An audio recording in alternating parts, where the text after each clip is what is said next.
ನಡೆದಾಡುವ ದೇವರು 111 ವರ್ಷ ಬದುಕಿದ್ರು. ಅವರ ಹೃದಯ 111 ವರ್ಷ ಕಂಟಿನ್ಯೂಸ್ ಆಗಿ ನಾನ್ ಸ್ಟಾಪ್ ಆಗಿ ಕೆಲಸ ಮಾಡಿರುತ್ತೆ. ಅಪರೂಪಕ್ಕೆ 10,000 ಹೃದಯ ಬಲಗಡೆ ಇರುತ್ತೆ. ಅವತ್ತು ಸ್ಟೇಜ್ ಮೇಲೆ ಹುಮ್ಮಸ್ಸಿನಿಂದ ಜನ ಚಪ್ಪಾಳೆ ಹೊಡಿತಾರೆ ಅಂತ ಕುಣಿತಾನೆ, ಒಂದು ಬೀಚ್ ಹೋಗ್ತಾನೆ. ಹೆಣ್ಣು ಮಕ್ಕಳಿಗೆ ಗಂಡು ಮಕ್ಕಳಿಗೆ ಕಂಪೇರ್ ಮಾಡಿದರೆ ಹಾರ್ಟ್ ಅಟ್ಯಾಕ್ಸ್ ಕಡಿಮೆ. ಲೈಫ್ ಸ್ಟೈಲ್ ಮಾಡಿಫಿಕೇಶನ್ಸ್ ಬಹಳ ಇಂಪಾರ್ಟೆಂಟು. ಹೆವಿ ಊಟ ಮಾಡಬಾರ್ದು. ಬೆಸ್ಟ್ ಎಕ್ಸಾಂಪಲ್ ಅಂದರೆ ಬೀಗ್ರೂಟ. ಇಷ್ಟ ಆಗ್ತಾರೆ ಮಟನ್, ಹಂಗೆ ತಿನ್ನಬಾರ್ದು. ವಾಟರ್ನ ರೇಷನ್ ಮಾಡೋದು ಎರಡೇ ಕಂಡೀಷನ್. ನಾವು ಒಂದು ಡಯಾಲಿಸಿಸ್ ಮಾಡಿಸ್ಕೊಂಡವ್ರಿಗೆ 900 ml ಜಾಸ್ತಿ ಕುಡಿಬೇಡಿ 1 ಲೀಟರ್ಗಿಂತ. ಸಡನ್ನಾಗಿ ಅಮ್ಮ ಚೆನ್ನಾಗೇ ಇರ್ತಾಳೆ, ಆರಾಮಾಗಿ ಇರ್ತಾಳೆ, ಊಟ ಮಾಡ್ತೀರ, ಸಡನ್ನಾಗಿ ಫೋನ್ ಬರುತ್ತೆ ಅಮೇರಿಕಾದಿಂದ, ಮಗ ಆಕ್ಸಿಡೆಂಟ್ ಆಗಿ ಸತ್ತೋದಂತ. ಟಕ್ ಅಂತ ಕಾರ್ಡಿಯಾಕ್ ಅರೆಸ್ಟ್ ಆಗುತ್ತೆ. ತುಂಬ ಜನ ಹಳ್ಳಿ ಕಡೆ ಮನುಷ್ಯನ ಪ್ರಾಣ ಬೀಜದಾಗಿದೆ ಅಂತಾರೆ.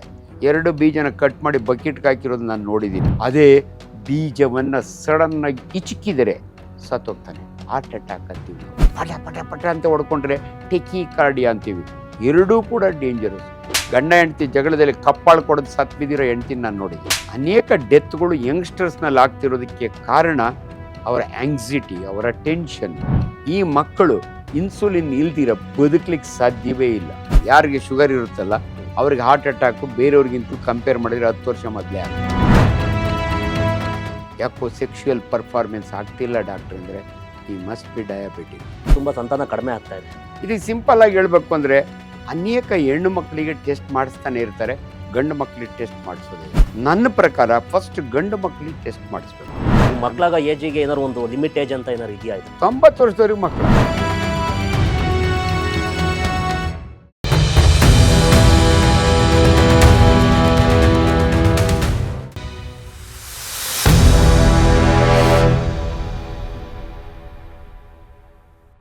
ಹಾಯ್, ಹಲೋ, ಎಲ್ರಿಗೂ ನಮಸ್ಕಾರ. ನಾನು ನಿಮ್ಮ ಪ್ರೀತಿಯ ದರ್ಶನ್ ಮಾತಾಡ್ತಾ ಇದ್ದೀನಿ.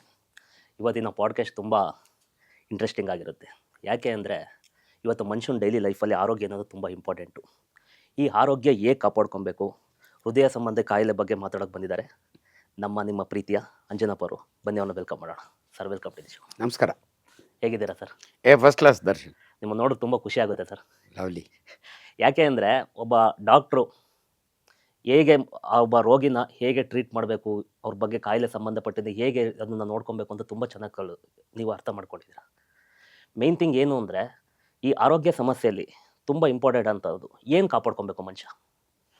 ದರ್ಶನ್, ಇದು ಭಾಳ ಇಂಪಾರ್ಟೆಂಟು. ನಾನು ಡಾಕ್ಟರ್ ಆಂಜನಪ್ಪ. ಕಳೆದ 40 ವರ್ಷದಿಂದ ಪ್ರೊಫೆಷನಲ್ಲಿದ್ದೀನಿ. ನಾನು MBBS ಮಾಡಿದ್ದು government medical college Bellary 1979. KMC ಹುಬ್ಬಳ್ಳಿಯಲ್ಲಿ ಅದು ಗೌರ್ಮೆಂಟ್ ಮೆಡಿಕಲ್ ಕಾಲೇಜು. MS ಮಾಡಿ 1982ರಿಂದ ಕೆಂಪೇಗೌಡ ಇನ್ಸ್ಟಿಟ್ಯೂಟ್ ಆಫ್ ಮೆಡಿಕಲ್ ಸೈನ್ಸಸ್ನಲ್ಲಿ ಟೀಚರ್ ಆಗಿ, ಅಂದರೆ ನಾವೆಲ್ಲ ಆಪ್ರೇಟಿಂಗ್ ಸರ್ಜನ್ಸು, ಅಲ್ಲಿ ಸೇರಿಕೊಂಡು Victoria hospital, Bowring hospital, Jayanagar general hospital, ಈ ಕೆಂಪೇಗೌಡ ಹಾಸ್ಪಿಟ್ಲಲ್ಲಿ ಕಳೆದ 40 ವರ್ಷದಿಂದ ಸರ್ಜಿಕಲ್ ಪ್ರಾಕ್ಟೀಸ್ ಮಾಡ್ತಾಯಿದ್ದೀನಿ. ನನಗೆ ಯಾಕೆ ಜನ ಇಷ್ಟಪಡ್ತಾರೆ ಅಂದರೆ, ನಾನು ನೋಡೋಕ್ಕೆ ಬೆಳ್ಳಗಿದ್ರು ಕೂಡ ನಾನು ಫಾರಿನ್ ಡಾಕ್ಟ್ರ್ ಅಲ್ಲ, ನಾನೊಬ್ಬ ಹಳ್ಳಿ ರೈತನ ಮಗ. ನನ್ನೂರು ದೊಡ್ಡ ತುಮಕೂರು ಗ್ರಾಮ, ದೊಡ್ಡಬಳ್ಳಾಪುರದ ಹತ್ರ. ಆ್ಯಂಡ್ ಬೀಯಿಂಗ್ ಎ ಪ್ರೊಫೆಸರ್, ಇದುವರೆಗೂ ಒಂದು 3600 ಜನ ಡಾಕ್ಟರ್ಸ್ನ ತಯಾರು ಮಾಡಿದಂಥ ಟೀಚರ್ ನಾನು. ಹಾಗಾಗಿ ಆರೋಗ್ಯದ ವಿಚಾರಗಳ ಬಗ್ಗೆ ಜನಗಳಿಗೆ ಸರಳವಾಗಿ ಅರ್ಥ ಆಗಲಿ ಅಂತ ಕೋವಿಡ್ ಸಮಯದಿಂದಲೂ ಕೂಡ ನಾನು ಭಾಳ ಮಾತಾಡ್ತಾ ಇದ್ದೀನಿ. ಇವತ್ತು ನನಗೆ ಖುಷಿ ಅನಿಸುತ್ತೆ, ನಿಮ್ಮ ಪ್ರಿನ್ಸ್ ಸ್ಟುಡಿಯೋದಲ್ಲಿ ಕೂತ್ಕೊಂಡು ನಿಮ್ಮೊಟ್ಟಿಗೆ ನೀವು ಕೇಳಿದ ಪ್ರಶ್ನೆಗೆ. ಆರೋಗ್ಯ ಮನುಷ್ಯನಿಗೆ ಭಾಳ ಮುಖ್ಯ. ನೋಡಿ, ಆರೋಗ್ಯವೇ ಭಾಗ್ಯ ಅಂತೀವಿ. So very very important. ಮನುಷ್ಯ ಆರೋಗ್ಯವಾಗಿದ್ದರೆ ಬೇರೆ ಎಲ್ಲವೂ ಕೂಡ ದೊರಕುತ್ತೆ. ನಿಮ್ಮ ಹತ್ರ ಕೋಟ್ಯಾಂತರ ರೂಪಾಯಿ ಇದ್ದರೂ ಕೂಡ ಆರೋಗ್ಯ ಕೆಟ್ಟಾಗ ಸಾವನ್ನು ವಾಪಸ್ ತಂದು ಕೊಡೋಲ್ಲ. ಅದರಿಂದ ಆರೋಗ್ಯ ಭಾಳ ಮುಖ್ಯ. ಅದರೊಳಗಾಗಿ ನೋಡಿ, ಹ್ಯೂಮನ್ ಬಾಡಿ ಇದೆಯಲ್ಲ, ಇಟ್ಸ್ ಎ ವಂಡರ್ಫುಲ್ ಮಿಷಿನ್. ನಾನು ಯಾವಾಗಲೂ ಹೇಳ್ತಿರ್ತೀನಿ, God is a very great scientist. ನಮ್ಮ ದೇಹದಲ್ಲಿ ಏನೆಲ್ಲ ಇದೆ ಅಂದರೆ ಅದರೊಳಗಾಗಿ ಭಾಳ ಮುಖ್ಯವಾಗಿ ಈಚೀಚೆಗಂತೂ ಸುದ್ದಿ ಆಗ್ತಿರೋದು ಯಂಗ್ ಪೀಪಲ್ಸು ಹಾರ್ಟ್ ಅಟ್ಯಾಕ್. ಮೊನ್ನೆ ತಾನೇ ನಮ್ಮ ಫಿಲಮ್ ಆಕ್ಟರ್ ಪುನೀತ್ ರಾಜ್ಕುಮಾರ್ ಸತ್ತಾಗ ದೊಡ್ಡ ಸುದ್ದಿ ಆಗಿತ್ತು. ಈಚೀಚೆಗೆ ಸೀರಿಯಲ್ ಆಕ್ಟರ್ ಪೂಜಾರ್ ಅವರು ಕೂಡ ಕಾಮಿಡಿ. ಮೊನ್ನೆ ತಾನು ಒಂದು ಸಣ್ಣ ಮಗು ಟೀಚರ್ ಹತ್ರ ಹೋಮ್ವರ್ಕ್ ತೋರಿಸ್ತಾ ಕೊಲ್ಯಾಪ್ಸ್ ಆಗಿ ಸತ್ತೋಗ್ತಾಳೆ. ಹ್ಮ್ ಹ್ಮ್ ಅದಕ್ಕೆ ಪ್ರತಿಯೊಬ್ಬರಿಗೂ ಕೂಡ ಇವತ್ತಿನ ಆತಂಕ ಏನಂದರೆ, ಯಾಕೆ ಹಾರ್ಟ್ ಅಟ್ಯಾಕ್ ಆಗ್ತದೆ ಯಂಗ್ಸ್ಟರ್ಸ್ನೇ ಅನ್ನೋ ಒಂದು ಆತಂಕ.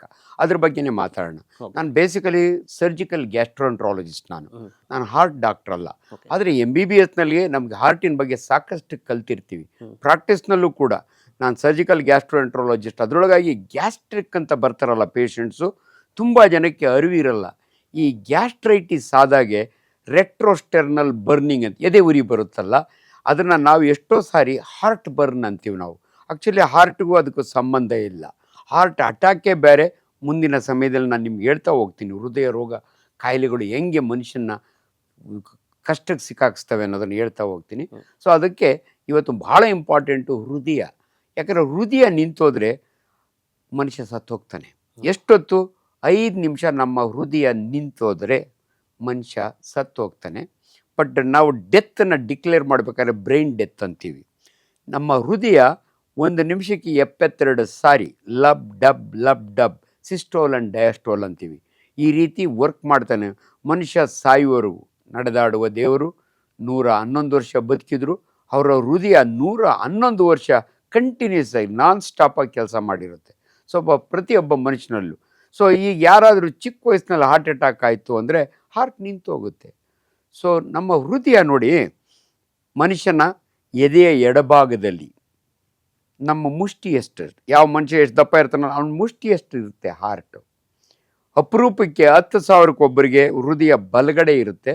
ಅದನ್ನು ನಾವು ಡೆಕ್ಸ್ಟ್ರೋಕಾರ್ಡಿಯಾ ಅಂತೀವಿ. ಸೊ ಅದ್ರ ಬಗ್ಗೆ ಬೇಡ. ಈ ಹೃದಯ ಹೆಂಗೆ ಕೆಲಸ ಮಾಡುತ್ತೆ, ಹೆಂಗಿದು ಇಂಪಾರ್ಟೆಂಟು, ಯಾಕೆ ಹಾರ್ಟ್ ಅಟ್ಯಾಕ್ ಆಗುತ್ತೆ? ಯಾಕಂದರೆ ಹಾರ್ಟ್ ಅಟ್ಯಾಕ್ ಅನ್ನೋದು ಸರ್ವೇ ಸಾಮಾನ್ಯರ ಈ ಪ್ರತಿಯೊಬ್ಬರ ಪದ. ನಾವು ವೈದ್ಯರು ಅದನ್ನು MI ಅಂತೀವಿ, ಮಯೋಕಾರ್ಡಿಯಲ್ ಇನ್ಫಾಕ್ಷನ್ ಅಂತೀವಿ.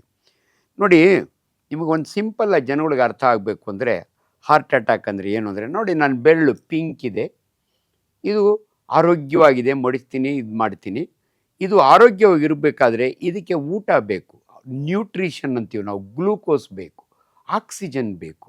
ಅವೆರಡು ಹೆಂಗೆ ಹೋಗುತ್ತೆ ಅಂದರೆ ಡಿಜಿಟಲ್. ನೋಡಿ, ಇಲ್ಲೊಂದು ರಕ್ತನಾಳ ಇದೆ, ಇಲ್ಲೊಂದು ರಕ್ತನಾಳ ಇದೆ, ಅದರಿಂದ ಹೋಗುತ್ತೆ, ವಾಪಸ್ಸು ವೀನಸ್ ಬರ್ತಾ ಇರುತ್ತೆ. ನಾನೊಂದು ರಬ್ಬರ್ ಬ್ಯಾಂಡ್ ಹಾಕ್ಬಿಟ್ಟು 4 ಅವರ್ಸ್ ಬಿಟ್ಬಿಟ್ಟ ಅಂದರೆ ಇದು ಕಪ್ಪಗಾಗುತ್ತೆ, ಗ್ಯಾಂಗ್ರೀನ್ ಆಗುತ್ತೆ, ಸತ್ತೋಗುತ್ತೆ. ಓನ್ಲಿ ಫಿಂಗರ್ ಸತ್ತೋಗುತ್ತೆ, ಮನುಷ್ಯ ಸತ್ತೋಗಿರಲ್ಲ. ಇದು ಕಂಪ್ಯಾರಿಸನ್ ಯಾಕೆ ಕೊಡ್ತಿದ್ದೀನಿ ಅಂದರೆ, ನಮ್ಮ ಹೃದಯಕ್ಕೂ ಕೂಡ ಊಟ ಬೇಕು ಅದು ಕೆಲಸ ಮಾಡಬೇಕಾದ್ರೆ. ಅದಕ್ಕೆ ಇಲ್ಲಿ ನಾನು ಡಿಜಿಟಲ್ ವೆಸಲ್ ಅಂದೆ, ಹೃದಯಕ್ಕೆ ಕರೋನರಿ ವೆಸಲ್ ಅಂತ ಇರುತ್ತೆ.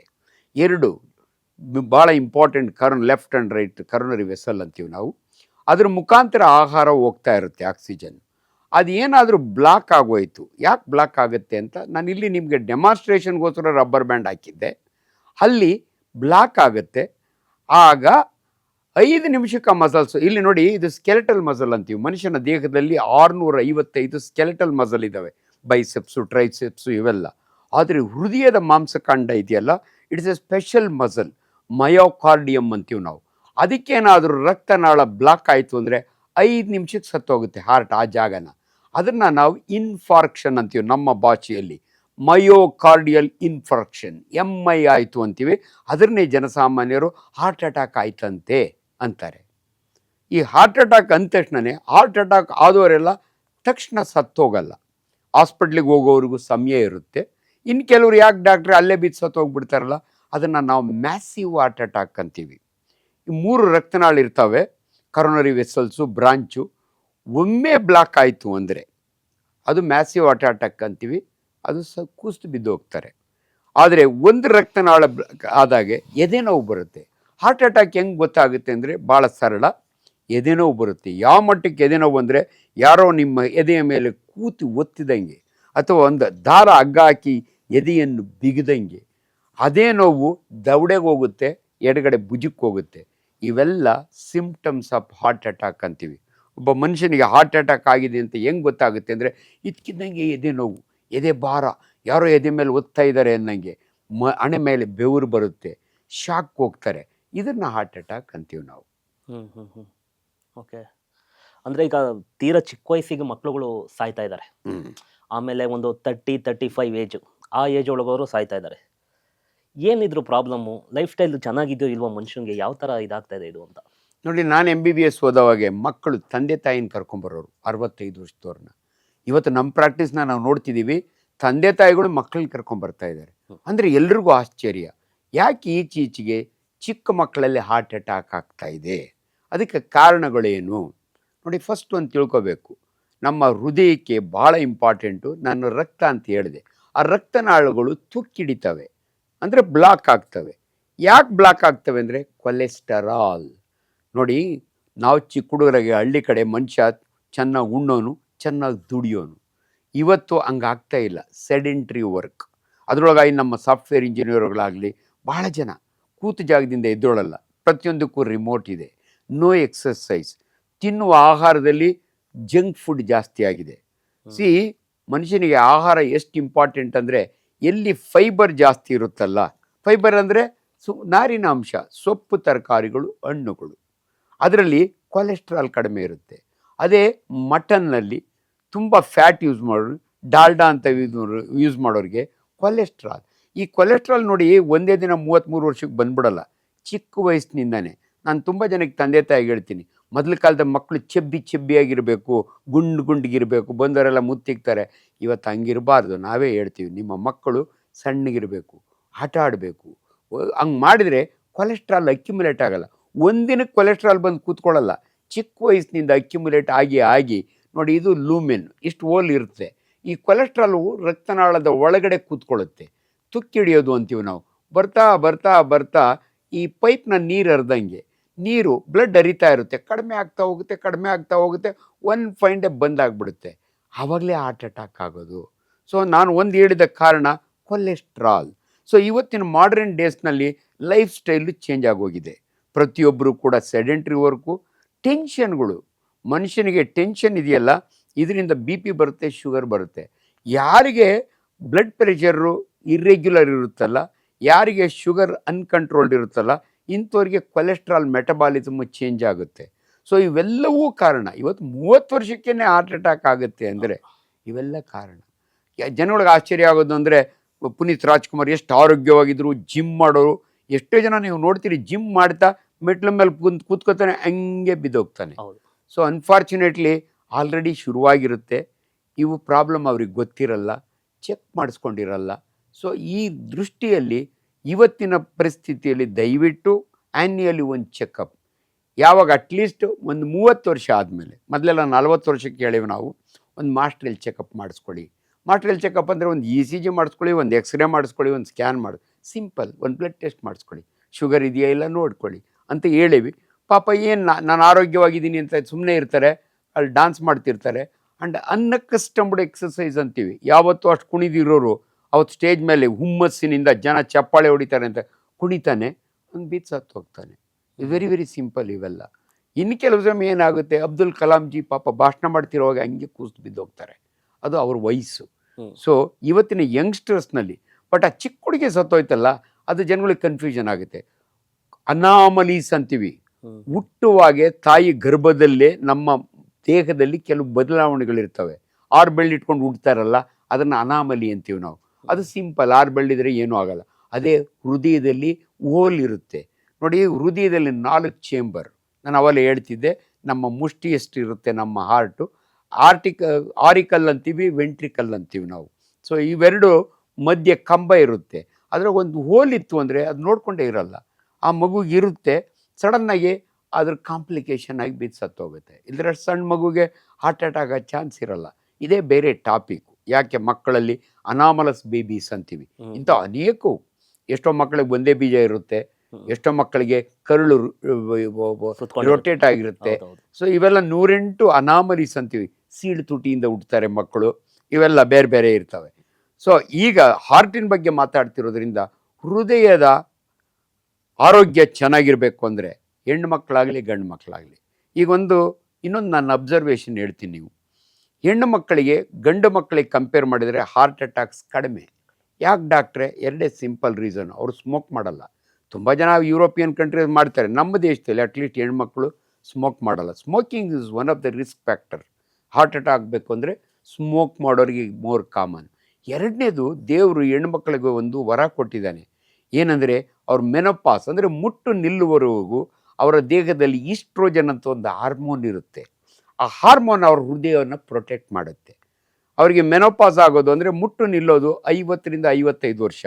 60 ವರ್ಷದ ಹೆಣ್ಮಗಳು ಗಂಡ ಹೆಂಡತಿಗೆ ಇಬ್ಬರಿಗೂ ಸೇಮ್ ಅಟ್ಯಾಕ್ ಆಗ್ಬೋದು ಒಂದೇ ಇದರಲ್ಲಿ. ಅಲ್ಲಿವರೆಗೂ ದೇವರು ಅವ್ರಿಗೆ ಪ್ರೊಟೆಕ್ಷನ್ ಕೊಡಿ. ಹಂಗಾಗಿ ಹೆಣ್ಣು ಮಕ್ಕಳಲ್ಲಿ ನೀವು ಜಯದೇವ ಹೋದರೆ ತುಂಬ ಜನ ಹೆಣ್ಣು ಮಕ್ಕಳು ಲೇಡೀಸು ಹಾರ್ಟ್ ಅಟ್ಯಾಕ್ ಆಗಿ ಅಡ್ಮಿಟ್ ಆಗಿರಲ್ಲ, ಗಂಡು ಮಕ್ಕಳೇ ಜಾಸ್ತಿ ಆಗಿ. ಹೌದು. ಸೊ ಇವೆರಡು ರೀಸನ್, ಒಂದು ಸ್ಮೋಕಿಂಗು, ಹ್ಮ್. ಇನ್ನೊಂದು ಅವ್ರಿಗೆ ಹಾರ್ಮೋನ್ ಪ್ರೊಟೆಕ್ಷನ್ ಇರಲ್ಲ. ಸೊ ಆದ್ದರಿಂದ ಲೈಫ್ ಸ್ಟೈಲ್ ಮಾಡಿಫಿಕೇಷನ್ಸ್ ಭಾಳ ಇಂಪಾರ್ಟೆಂಟು. ನೀವು ಜೀವನದಲ್ಲಿ ಏನು ರೀ ಡಾಕ್ಟ್ರೆ ಹಂಗಂದರೆ ಊಟ ಬಲ್ಲವನಿಗೆ ರೋಗವಿಲ್ಲ, ದೊಡ್ಡವರು ತುಂಬ ಚೆನ್ನಾಗಿ ಹೇಳಿದ್ದಾರೆ. ಯಾರು ಊಟವನ್ನು ಕರೆಕ್ಟಾಗಿ ಸಮತೋಲನವಾಗಿ ಹೆವಿ ಊಟ ಮಾಡಬಾರ್ದು. ತುಂಬ ಜನಕ್ಕೆ ಅನ್ಫಾರ್ಚುನೇಟ್ಲಿ ನಮ್ಮ ದೇಶದಲ್ಲಿ ಅದರೊಳಗಾಗಿ ನಾವು ನೋಡ್ತೀವಲ್ಲ, ಬೆಸ್ಟ್ ಎಕ್ಸಾಂಪಲ್ ಅಂದರೆ ಬೀಗ್ರೂಟ. ಇಷ್ಟ ಆಗ್ತಾರೆ ಮಟನ್ನು, ಹಂಗೆ ತಿನ್ನಬಾರ್ದು. ನಿಮ್ಮ ಖುಷಿಗೆ ದಿನ 2 ಪೀಸ್ ತಿನ್ನಿ, ಬೇಡನಲ್ಲ. ಒಂದೇ ದಿನ ಇಷ್ಟು ಮಟನ್ ತಿಂತೀನಿ ಅಂದರೆ ಎಲ್ಲ ಡೈಜೆಸ್ಟ್ ಆಗಲ್ಲ, ಡಿಪಾಸಿಟ್ ಆಗುತ್ತೆ 108. ಸೊ ಅದರಿಂದ ಮನುಷ್ಯ ಆಹಾರದಲ್ಲಿ ಆದಷ್ಟು ಸೊಪ್ಪು ತರಕಾರಿಗಳು, ನಾನ್ ವೆಜಿಟೇರಿಯನ್ ಕಡಿಮೆ ಮಾಡಬೇಕು, ನೀರು ಕುಡಿಬೇಕು. ತುಂಬ ಜನ ನೀರುಗಳು ಕುಡಿಯಲ್ಲ. Water is important food. Unfortunately ಇವತ್ತು ಒಂದು ಪ್ರಾಬ್ಲಮ್ ಏನಾಗ್ಬಿಟ್ಟಿದೆ ಅಂದರೆ, ಒಂದು ಹೊಸ ಯೂನಿವರ್ಸಿಟಿ ಇದು, ಯೂಟ್ಯೂಬ್ ಯೂನಿವರ್ಸಿಟಿ ಅಲ್ಲ, ವಾಟ್ಸಪ್ ಯೂನಿವರ್ಸಿಟಿ. ರಿಜಿಸ್ಟ್ರಾರ್ ಇಲ್ಲ, ಅಲ್ಲಿ ವೈಸ್ ಚಾನ್ಸಲರ್ ಇಲ್ಲ, ಬಾಯಿಗೆ ಬಂದಿದ್ದು ಮಾತಾಡ್ತಾರೆ. ಅನೇಕ ತಪ್ಪು ಮಾಹಿತಿಗಳು ಬರ್ತವೆ. ಊಟದ ಮಧ್ಯೆ ನೀರು ಕುಡಿಬೇಡ, ಊಟಕ್ಕೆ ಮೊದಲು ನೀರು ಕುಡಿಬೇಡ, ನಿಂತು ನೀರು ಕುಡಿಬೇಡ, ಇವೆಲ್ಲ ತಪ್ಪು ಮಾಹಿತಿಗಳು. ಯಾಕೆ ನಾನೊಬ್ಬ ವೈದ್ಯನಾಗಿ ಈ ರೀತಿ ಮಾತಾಡ್ತೀನಿ ಅಂದರೆ, ನನ್ನ ಬಾಯಿಂದ ಬಂದರೆ ಶಂಕದಿಂದ ತೀರ್ಥ ಬಂದಂಗೆ. ಮೈ ಕ್ವಾಲಿಫಿಕೇಷನ್, ನಾವು ಪ್ರಿಪೇರ್ ಆಗಿ ಮಾತಾಡ್ತೀವಿ. ಅನ್ಫಾರ್ಚುನೇಟ್ಲಿ ಇವತ್ತು ಯಾರ್ಯಾರೋ ಏನೇನೋ ಹೇಳ್ತಾರೆ, ಜನಗಳಿಗೆ ಕನ್ಫ್ಯೂಷನ್ ಆಗಿಬಿಡುತ್ತೆ. ಆದ್ದರಿಂದ ದಯವಿಟ್ಟು ಸರಳವಾಗಿ ತಿಳ್ಕೊಳ್ಳಿ. Water is very very important. ವಾಟರ್ನ ರೇಷನ್ ಮಾಡೋದು 2 ಕಂಡೀಷನ್ನ ನಾವು. ಒಂದು, ಡಯಾಲಿಸಿಸ್ ಮಾಡಿಸ್ಕೊಂಡವ್ರಿಗೆ 900 ml ಜಾಸ್ತಿ ಕುಡಿಬೇಡಿ 1 ಲೀಟ್ರಿಗಿಂತ. ಕಾರ್ಡಿಯೋಮಯೋಪತಿ, ಹೃದಯದಲ್ಲಿ ಅನೇಕ ಕಾಯಿಲೆಗಳಿದ್ದಾವೆ. ನಾವು ಬರೀ ಹಾರ್ಟ್ ಅಟ್ಯಾಕ್ ಬಗ್ಗೆ ಮಾತಾಡ್ತಾ ಇದ್ದೀವಿ ಇವತ್ತು. ಇನ್ನೆರಡು ಕಾಮನ್ ಕಂಡೀಷನ್ ನಾನು ಈಗಲೇ ಹೇಳ್ತೀನಿ. ಹಾರ್ಟ್ ಇಷ್ಟು ತಪ್ಪಾಗ್ಬಿಡುತ್ತೆ, ಮಯೋಪತಿ ಅಂತೀವಿ ನಾವು. ಕಾರ್ಡಿಯೋ, ಹಾರ್ಟ್ ದೊಡ್ಡದಾಗುತ್ತೆ. ಸೊ ECG ಒಳಗೆ ಅದು ಗೊತ್ತಾಗುತ್ತೆ. ಕಾರ್ಡಿಯೋ ಮೆಗಲಿ ಅಂತೀವಿ, ಮೆಗಲಿ ಅಂದರೆ ದಪ್ಪ ಆಗೋದು. ಸೊ ಅದು 108 ಕಾರಣ ಇದ್ದಾವೆ. ಬಟ್ ಹಾರ್ಟ್ ಅಟ್ಯಾಕಿಗೆ ಸಂಬಂಧಪಟ್ಟಂತೆ ಇನ್ನೆರಡು ಕಂಡೀಷನ್. ಒಂದು, ಕಾರ್ಡಿಯಾಕ್ ಅರೆಸ್ಟ್ ಅಂತೀವಿ. ಹೃದಯ ಸ್ತಂಭನ ಬೇರೆ, ಹೃದಯಾಘಾತ ಬೇರೆ. ಹೃದಯಾಘಾತ ಆದರೆ ಮನುಷ್ಯನಿಗೆ ಉಳ್ಕೊಳ್ಳೋ ಚಾನ್ಸ್ ಇರುತ್ತೆ, ಜಯದೇವಾಗೋ ಇನ್ಯಾವುದೋ ಹಾಸ್ಪಿಟ್ಲಿಗೆ ಹೋಗೋವರೆಗೂ. ಹೃದಯ ಸ್ತಂಭನ ಅಂದರೆ ಹಾರ್ಟ್ ಠಕ್ ಅಂತ ನಿಂತು ಹೋಗ್ಬಿಡುತ್ತೆ. ಇದಕ್ಕೇನು ಕಾರಣ ಡಾಕ್ಟ್ರೆ? Very very simple. ಸಡನ್ನಾಗಿ ಅಮ್ಮ ಚೆನ್ನಾಗೇ ಇರ್ತಾಳೆ, ಮೊನ್ನೆ ತಾನೇ ECG ಎಲ್ಲ ಮಾಡಿಸ್ಕೊಂಬಂದಿದ್ದಾಳೆ, ಆರಾಮಾಗಿರ್ತಾಳೆ, ಊಟ ಮಾಡ್ತಿದ್ರೆ ಸಡನ್ನಾಗಿ ಫೋನ್ ಬರುತ್ತೆ ಅಮೇರಿಕಾದಿಂದ, ಮಗ ಆಕ್ಸಿಡೆಂಟ್ ಆಗಿ ಸತ್ತೋದಂತ. ಠಕ್ ಅಂತ ಕಾರ್ಡಿಯಾಕ್ ಅರೆಸ್ಟ್ ಆಗುತ್ತೆ. ಇದು ಸೈಕೋಸೊಮ್ಯಾಟಿಕ್ ಹಾರ್ಟು ನಿಂತೋಗ್ಬಿಡುತ್ತೆ. ಇದು ಶಾಕ್ ಅಂತೀವಿ ನಾವು, ಶಾಕ್ನಿಂದ. ಇನ್ನೊಂದು, ಫ್ರೆಂಡ್ಸ್ ನಿಂತಿರ್ತಾರೆ, ಇದಕ್ಕಿದ್ದಂಗೆ ಜಗಳ ಆಗುತ್ತೆ, ತೆಗೆದು ಒಂದು ಕಪಾಳ ಕೊಡಿತಾನೆ, ಹೃದಯ ನಿಂತೋಗುತ್ತೆ. ಇದನ್ನು ನಾವು ಕಾರ್ಡಿಯಾಕ್ ಅರೆಸ್ಟ್. ಯಾಕೆ ಅರೆಸ್ಟ್ ಆಯಿತು ಅಂದರೆ, ನೋಡಿ, ನಮ್ಮ ಕೆನ್ನೆ ಒಂದು ನರ ಇದೆ, ನರ್ವ್ ಅಂತೀವಿ ನಾವು, ಬ್ರೈನಿಂದ ಬರುತ್ತೆ. 10 ಕ್ರೇನಿಯಲ್ ನರ್ವ್ಸ್ ಇದ್ದಾವೆ. ಅದ್ರಾಗ ಭಾಳ ಇಂಪಾರ್ಟೆಂಟ್ ನರ್ವ್ ವೇಗಸ್ ನರ್ವ್ ಅಂತೀವಿ. ಈ ನರ್ವು ಒಂದು ಬ್ರಾಂಚ್ ಇಲ್ಲಿ ಕೊಡುತ್ತೆ, ಹಂಗೆ ಬರುತ್ತೆ, ಹೃದಯಕ್ಕೊಂದು ಬ್ರಾಂಚ್ ಕೊಡುತ್ತೆ, ಹೊಟ್ಟೆ ಒಳಗೊಂದು ಬ್ರಾಂಚ್ ಕೊಡುತ್ತೆ. ಇವೆಲ್ಲ ಸ್ಪೆಷಲ್ ನರ್ವ್, ಕ್ರೇನಿಯಲ್ ನರ್ವ್ ಅಂತೀವಿ. ಬೀಜಕ್ಕೊಂದು ನರ್ವ್ ಬರುತ್ತೆ. ನಾನು ತುಂಬ ಜನಕ್ಕೆ ಹೇಳ್ತೀನಿ, ತುಂಬ ಜನ ಹಳ್ಳಿ ಕಡೆ ಮನುಷ್ಯನ ಪ್ರಾಣ ಬೀಜದಾಗಿದೆ ಅಂತಾರೆ. 2 ಬೀಜನ ಕಟ್ ಮಾಡಿ ಬಕೆಟ್ಗೆ ಹಾಕಿರೋದು ನಾನು ನೋಡಿದ್ದೀನಿ. ಅವನ್ನೇ ನಾನು ಟ್ರೀಟ್ ಮಾಡಿದ್ದೀನಿ ಪೊಲೀಸ್ ಸ್ಟೇಷನ್ನೊಳಗೆ. ಅವನು ನೈಟ್ ಇಟ್ಟೋನು, ಅವನು ಸೂಸೈಡ್ ಮಾಡ್ಕೊಳ್ಳಿಕ್ಕೆ ಬ್ಲೇಡ್ ತೊಗೊಂಡು 3rdನ್ನ ಕೊಯ್ಕೊಂಡು ಬಕೆಟ್ಗೆ ಹಾಕಿದ್ದ, ಬ್ಲೀಡಿಂಗ್ ಆಗ್ತಾಯಿತ್ತು.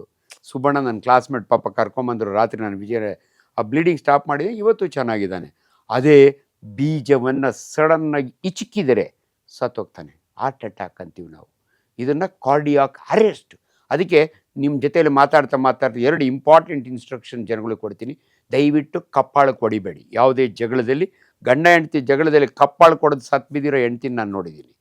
ಸೊ ಅದರಿಂದ ಕಪ್ಪಾಳಕ್ಕೆ ಹೊಡಿಬಾರ್ದು, ಜೋರಾಗಿ ಬೀಜನ ಇಚ್ಚಕ್ಕಬಾರ್ದು. ಸೊ ಇವೆಲ್ಲ ಕಾರ್ಡಿಯಾಕ್ ಅರೆಸ್ಟ್. ಇನ್ನೊಂದು ಅರೆಸ್ಟ್ ಏನಂದರೆ massive heart attack. 3 blood vessels ಒಂದೇ ಸಾರಿ ಬ್ಲಾಕ್ ಆಯಿತು ಅಂದರೆ, ಒಂದೇ ಸಾರಿ ಆಗಲ್ಲ, ಅದು ಕೊಲೆಸ್ಟ್ರಾಲ್ ಕೂತಿರ್ತಾ ಇರುತ್ತೆ. ಒಂದು ಫೈನ್ ಡೇ ಒಂದು ಕ್ಲಾಟ್ ಬರುತ್ತೆ. ಎಲ್ಲಿಂದ ಬರುತ್ತೆ? ಫಾರಿನ್ ಬಾಡಿ ಅಂತೀವಿ ನಾವು. ನೋಡಿ, ರಕ್ತನಾಳಕ್ಕೆ ಕಾಲಿನಿಂದ ವ್ಯಾರಿಕೋಸ್ ವೇನ್. ಎಷ್ಟೋ ಜನಕ್ಕೆ ನಾವು ಹೇಳ್ತೀವಿ, ನಿಮ್ಮ ಕಾಲಿಷ್ಟು ದಪ್ಪ ಆದರೆ ಏರೋಪ್ಲೇನಾಗ 12 ಅವರ್ ಬಂದರೆ ಕಾಲಿಷ್ಟು ದಪ್ಪ ಊದ್ಕೊಂಡಿರುತ್ತೆ, ಅದನ್ನು ಡಿ ವಿ ಟಿ ಅಂತೀವಿ ನಾವು, ಡೀಪ್ ವೇನ್ ಥ್ರಾಂಬೋಸಿಸ್ ಅಂತೀವಿ. ಬ್ಲಡ್ ವೆಸಲ್ನೊಳಗೆ ಕ್ಲಾಟ್ ಆಗಿರುತ್ತೆ. ಈ ಕ್ಲಾಟ್ ಇಲ್ಲಿಂದ ಕಳಚಿಕೊಂಡು ಝುಯ್ ಅಂತ ಬಂದು ಬಂದು ಬಂದು ಹಾರ್ಟ್ಗೆ ಹೋಗಿ ಅದರೊಳಗೆ ಬಂದು ಬ್ಲಾಕ್ ಆಗಿಬಿಡುತ್ತೆ. ಸಡನ್ ಹಾರ್ಟ್ ಅಟ್ಯಾಕ್ ಆಗುತ್ತೆ. ಇದನ್ನು ನಾವು ಎಂಬಾಲೈ ಅಂತೀವಿ, ಫಾರಿನ್ ಬಾಡಿ ಅಂತೀವಿ. ನಮ್ಮದೇ ದೇಹದಲ್ಲಿ ಕಾಲ್ನಾಗಿರೋ ಆ ಕ್ಲಾಟು ಹೃದಯಕ್ಕೆ ಬಂದು ಅಟ್ಯಾಕ್ ಆಗುತ್ತೆ. ಇವೆಲ್ಲ ನಾನು ಮಾತಾಡಿದರೆ ನಿಮ್ಗೊಂದು ಐಡಿಯಾ ಬರುತ್ತೆ. ಇಲ್ದಿರೆ ಅನ್ಫಾರ್ಚುನೇಟ್ಲಿ ಇವೆಲ್ಲ ಸರಳ ದಿನನಿತ್ಯ ನಾವು ನೋಡೋವಂಥ ಕೇಸ್ಗಳು.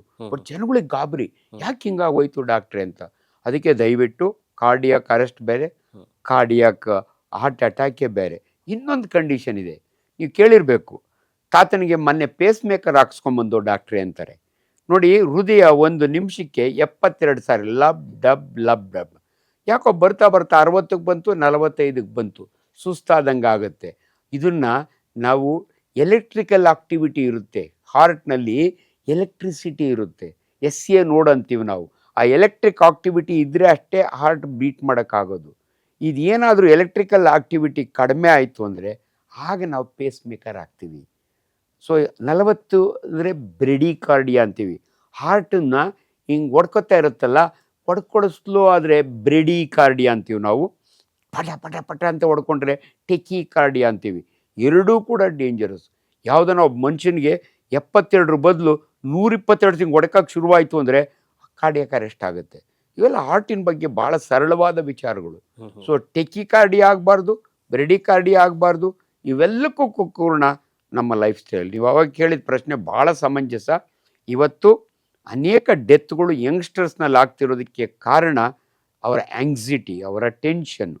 ನೋಡಿ, ಮೊದಲಿನ ಕಾಲದಲ್ಲಿ ಮನುಷ್ಯ ರಿಟೈರ್ ಆಗೋ ಅಷ್ಟೊತ್ತಿಗೆ ಒಂದು ಮನೆ ಮಾಡಿದ್ರೆ ಸಾಕಪ್ಪ ಅನ್ನೋ. ಇವತ್ತು ಹಂಗಲ್ಲ. ಯಂಗ್ಸ್ಟರಿಗೆ 30 ವರ್ಷಕ್ಕೆ ಅವನಿಗೆ ಬೆನ್ಸ್ ಕಾರ್ ಬೇಕು, ದೊಡ್ಡ ಬಂಗ್ಲಾ ಬೇಕು. ಆ ಆಟಿಟ್ಯೂಡ್ ಇದೆಯಲ್ಲ, ಅರ್ಲಿ ಬರ್ನ್ಔಟ್ ಅಂತೀವಿ ನಾವು. ಈ ಟೆನ್ನಿಸ್ ಆಡೋರು ನೋಡಿ, ಭಾಳ ಹೆಂಗೆ ಸ್ಟಾರ್ಟ್ ಮಾಡ್ತಾರೆ, ಬೇಗ ಬರ್ನ್ಔಟ್ ಆಗ್ತಾರೆ. ಇಲ್ಲಿ ಜೀವನದಲ್ಲೂ ಅಷ್ಟೇ. ಯಾವಾಗ ಅದಕ್ಕೇ ಎಲ್ಲೋ ಒಂದು ಕಡೆ ಒಬ್ಬ ವೈದ್ಯನಾಗಿ ನಾವು ಯಾವಾಗ ಇಂಪಾರ್ಟೆನ್ಸ್ ಕೊಡ್ತೀವಿ ಅಂದರೆ, ಈ ಧ್ಯಾನ ಮಾಡು, ರೆಸ್ಟ್ ತಗೋ, ಕರೆಕ್ಟ್ ಟೈಮ್ಗೆ ಊಟ ಮಾಡು, ಜೀವನ ಸ್ಟೈಲಿನ ಅಡ್ಜಸ್ಟ್ ಮಾಡ್ಕೊತ ಹೇಳೋದು ರೀಸನ್ನೇ ಇದು. ಆದ್ದರಿಂದ ಹೃದಯದ ಬಗ್ಗೆ ಇವಿಷ್ಟು ಮುಖ್ಯವಾಗಿ 3 ಪದ ನಾನು ಆಲ್ರೆಡಿ ಹೇಳಿದ್ದೀನಿ. ಹಾರ್ಟ್ ಅಟ್ಯಾಕ್ ಅಂದರೆ ಹೃದಯಾಘಾತ, ಘಾತ ಅಂದರೆ ನೋವು.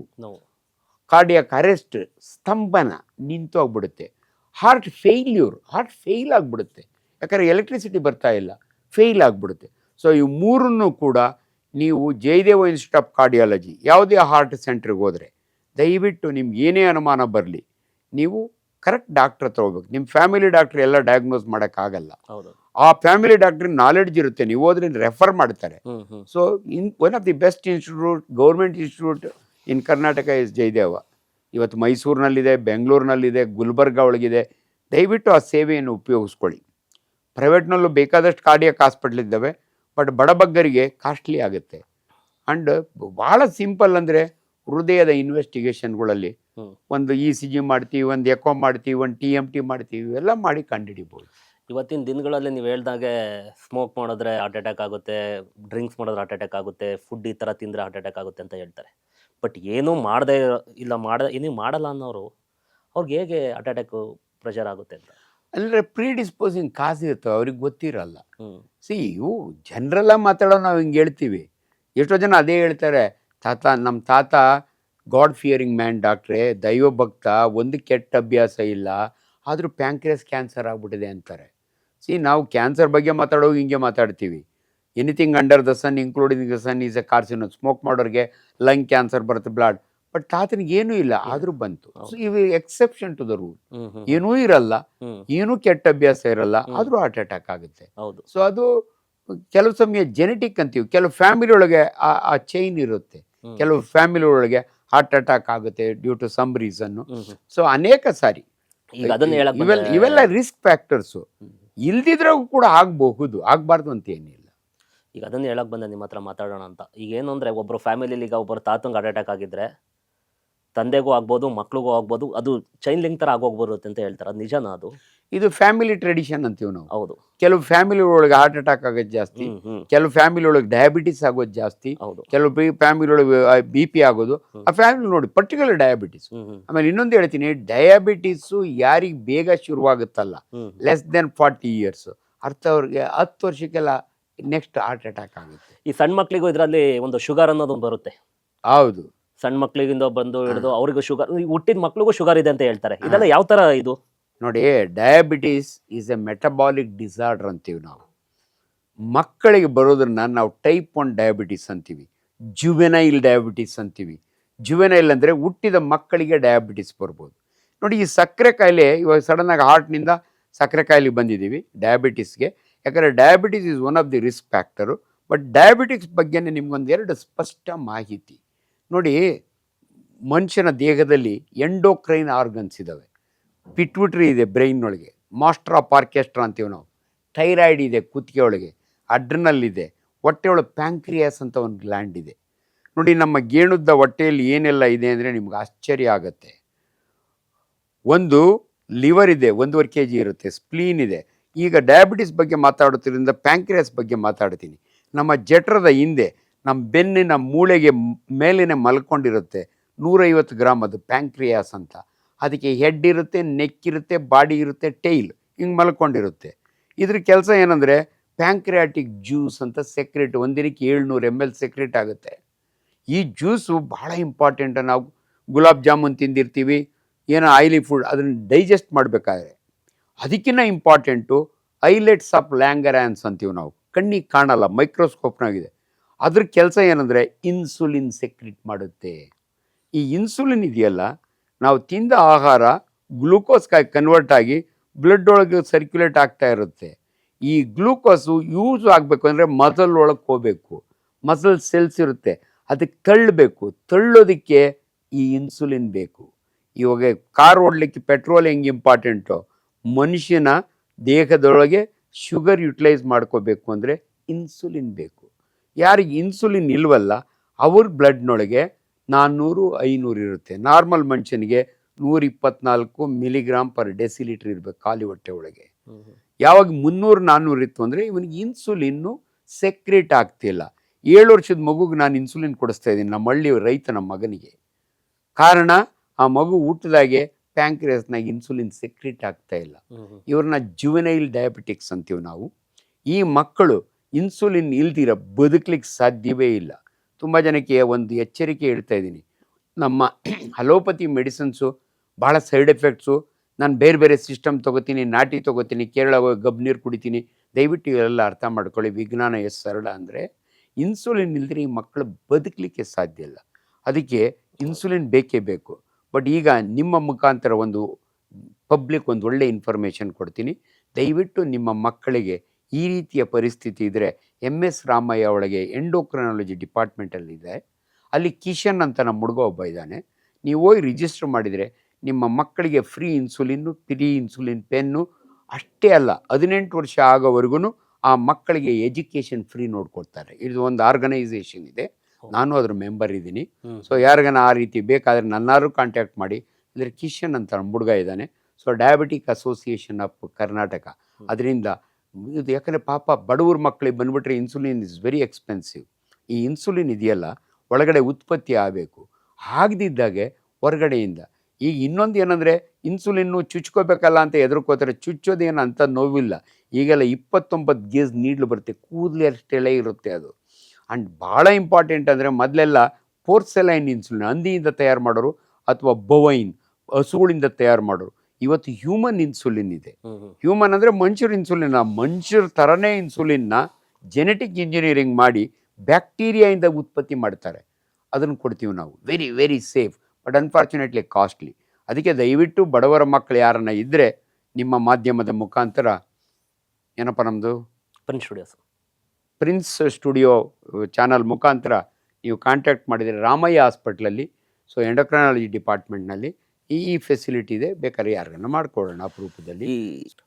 ಈ ಶುಗರಿಗೂ ಹಾರ್ಟ್ ಅಟ್ಯಾಕು ಏನಾದ್ರು ಸಂಬಂಧ ಇದೆಯಾ? 100% ಸಂಬಂಧ ಇದೆ. ಯಾರಿಗೆ ಶುಗರ್ ಇರುತ್ತಲ್ಲ ಅವ್ರಿಗೆ ಹಾರ್ಟ್ ಅಟ್ಯಾಕು ಬೇರೆಯವ್ರಿಗಿಂತಲೂ ಕಂಪೇರ್ ಮಾಡಿದರೆ 10 ವರ್ಷ ಮೊದಲೇ ಆಗುತ್ತೆ. ಯಾಕಂದರೆ ಡಯಾಬಿಟಿಸ್ ಅಂದರೆ ಇದೊಂದು ಕಾಯಿಲೆ ಅಲ್ಲ, ಡಿಸಾರ್ಡರ್ ಅಂತೀವಿ ನಾವು, ಮೆಟಬಾಲಿಕ್ ಡಿಸಾರ್ಡರ್. ಇದರಲ್ಲಿ ಕೊಲೆಸ್ಟ್ರಾಲ್ ಜಾಸ್ತಿ ಆಗ್ತಾ ಇರುತ್ತೆ. ಸೊ ಡಯಾಬಿಟಿಸ್ ಇರೋರಿಗೆ 4 ಕಾಂಪ್ಲಿಕೇಶನ್ ನಾವು ಯಾವುದು ಎಚ್ಚರಿಸ್ತೀವಿ ನೋಡಿ. ನಿಮಗೆ ಸಕ್ಕರೆ ಕಾಯಿಲೆ ಇದ್ದರೆ 4 ಟಾರ್ಗೆಟ್ ಆರ್ಗನ್ಸು. ಒಂದು ಹೃದಯಾಘಾತ ಆಗ್ಬೋದು, 2ನೇದು ಸ್ಟ್ರೋಕ್ ಆಗ್ಬೋದು, ಮೂರನೇದು ಬೇಗ ಕಣ್ಣು ಕುರುಡಾಗ್ಬೋದು, ನಿಮಗೆ ರೆಟಿನ ಡಿಟ್ಯಾಚ್ ಆಗಿ ಕಾಲಿನೊಳಗೆ ರಕ್ತನಾಳ ಬ್ಲಾಕ್ ಆಗಿ ಗ್ಯಾಂಗ್ರೀನ್ ಆಗ್ಬೋದು. ಆ್ಯಂಡ್ ಎರೆಕ್ಟೈಲ್ ಡಿಸ್ಫಂಕ್ಷನ್, ತುಂಬ ಜನಕ್ಕೆ 45 ವರ್ಷಕ್ಕೆ ಅವರ ಜನನಾಂಗ ಉದ್ರೇಕ ಆಗ್ತಿಲ್ಲ ಅಂದರೆ ಇಂಪಾರ್ಟೆನ್ಸ್ ಅಂತೀವಿ ನಾವು. ಯಾಕೋ ಸೆಕ್ಷುವಲ್ ಪರ್ಫಾರ್ಮೆನ್ಸ್ ಆಗ್ತಿಲ್ಲ ಡಾಕ್ಟ್ರ್ ಅಂದರೆ ಈ ಮಸ್ಟ್ ಬಿ ಡಯಾಬಿಟಿಕ್. ಸೊ ಸಕ್ಕರೆ ಕಾಯಿಲೆ ಅಂದರೆ, ಇನ್ಫ್ಯಾಕ್ಟ್ ನಾನು ಮೆಡಿಕಲ್ ಕಾಲೇಜ್ನಲ್ಲಿ ನಾವು ಪಾಠ ಮಾಡೋ ಹುಡುಗರಿಗೆ ಹೇಳ್ತೀವಿ, if you know diabetes you know medicine ಅಂತೀವಿ.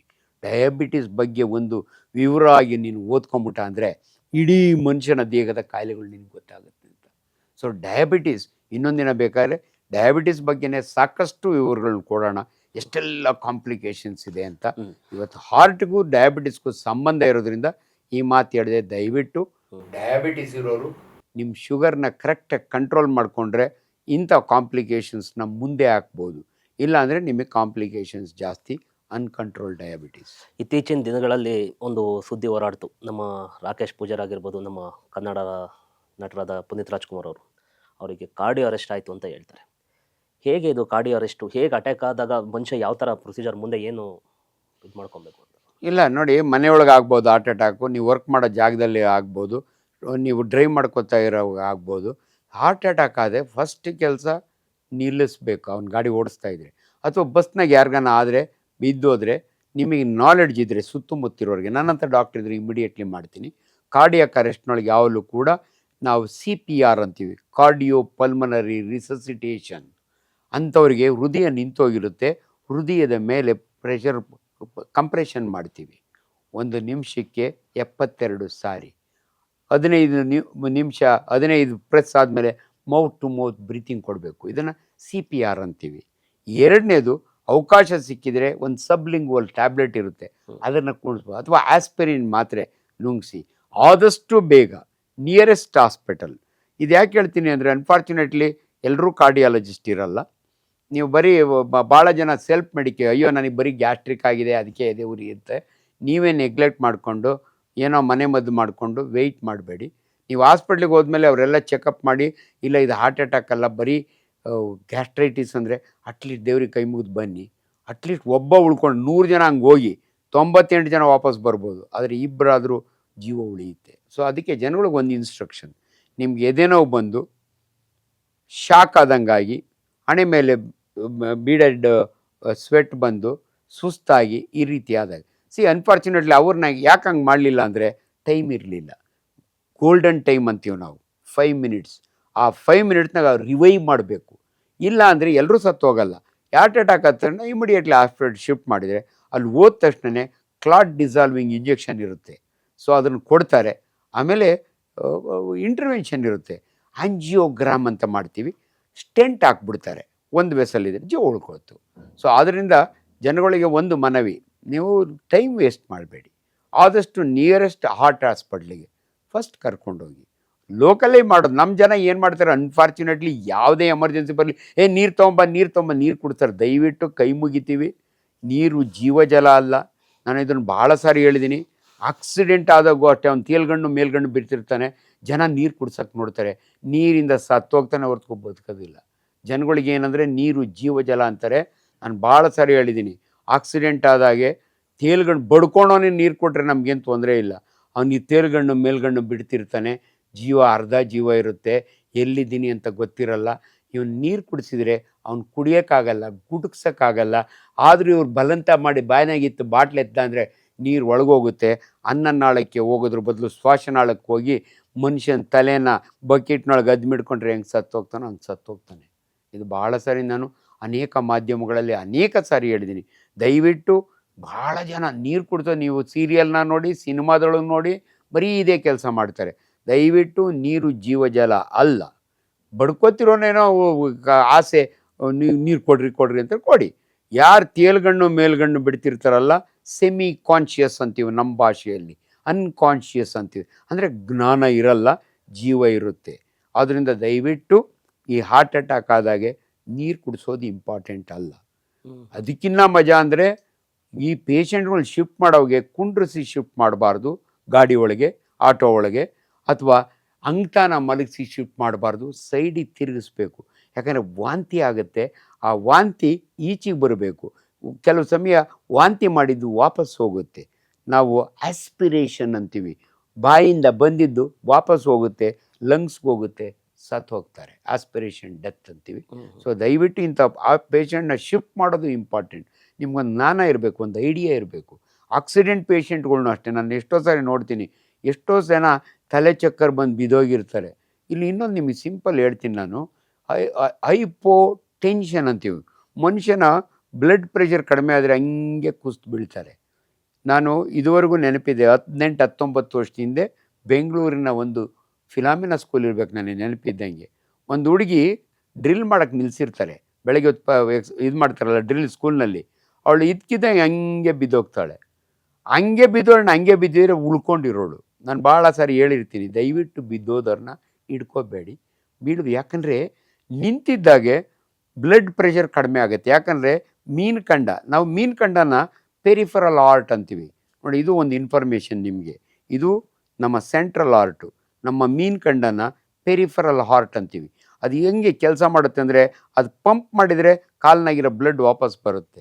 ತುಂಬ ಹೊತ್ತು ನಿಂತ್ಬಿಟ್ರೆ ಪೂಲ್ ಆಗುತ್ತೆ, ಅವಾಗ ಬ್ರೈನಿಗೆ ಬ್ಲಡ್ ಕಡಿಮೆ ಆಗುತ್ತೆ, ಅವಾಗ ಹೇಳುತ್ತೆ ಬ್ರೈನು ಬಿದ್ದೋಗು ಬಿದ್ದೋಗು ಅಂತ ಇನ್ಸ್ಟ್ರಕ್ಷನ್, ಆವಾಗಲೇ ಅವರು ಬಿದ್ದೋಗೋದು.